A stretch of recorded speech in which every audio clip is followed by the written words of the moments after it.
Hi అండి. ఈరోజు నేను ఈవినింగ్ షాప్ అయితే పెట్టలేదండి. అందుకనేసి ఖాళీగా ఉన్నాను కదా అనేసి ఇడ్లీ బట్టలుంటాయి కదా! ఇవి పాతయి అయిపోయినాయండి. చాలా రోజుల నుంచి వాడుతున్నాం కదా! కొత్తయి కుడదాం అనేసి ఇంట్లో క్లాత్ ఉందండి. ఆ క్లాత్‌ని ఇలా కట్ చేస్తున్నాను. పాతది ఉంటది కదండీ! పాతది కొలతేసుకొని కట్ చేసుకుంటున్నానండి. దానికంటే కొంచెం ఒక 2 అంగుళాలు ఎక్కువ కట్ చేసుకుంటున్నాను కట్ చేసుకునేటప్పుడే. ఎందుకంటే అటు ఇటు అంచులు కుట్టుకుంటానండి. అంచులు కుట్టడం వల్ల ఈసులనేవి రాకోకుండా ఉంటాయి కదా! ఆ దారాలు అవన్నీ కూడా బయటకి రాకోకుండా ఉంటాయనేసి అంచులు మలిపి కుడతాం కదా! అందుకని కొంచెం ఎగస్ట్రా తీసుకుంటున్నానండి.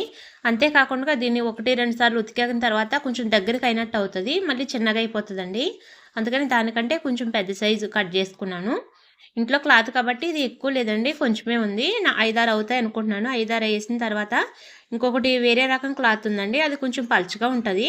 ఆ క్లాత్ కూడా మేము కట్ చేయకోకుండా అది అలా ఉంచేసానండి. అది పలుచగా ఉంటది కాబట్టి ఇడ్లీలు వేసినప్పుడు కిందకి వాటర్ డ్రాప్స్ అనేవి పడుతూ ఉంటాయండి. కింద ఇడ్లీ మీద ఆ డ్రాప్స్ పడడం వల్ల ఇడ్లీ మెత్తగొచ్చేస్తది. అందుకనేసి దాన్ని వాడట్లేదండి. దాన్ని అలాగే ఉంచేసాను. ఈ క్లాత్ గురించి చాలా మంది అడిగారండి ఎక్కడ దొరుకుతదనేసి. ఈ క్లాత్ కింద ట్యాగ్ చేస్తాను. తప్పకుండా చూడండి. ట్యాగ్ చేసిన కాడ మీరు క్లిక్ చేస్తే గనక అది ఆ ప్రొడక్ట్ అనేది మీకొస్తుంది. మీరు కావాలనుకునే వాళ్ళు తీసుకోవచ్చు. వీడియో నచ్చితే గనక లైక్ చేసి నా ఛానెల్‌ని సబ్స్క్రైబ్ చేసుకోండి. ఈ క్లాత్ తోటి ఇడ్లీ ఏయడం వల్ల చాలా బాగా వస్తాయండి. ఇడ్లీ పొంగుతాయి. అలాగే వీటిని వాష్ చేసుకోవడం కూడా చాలా సులభమండి.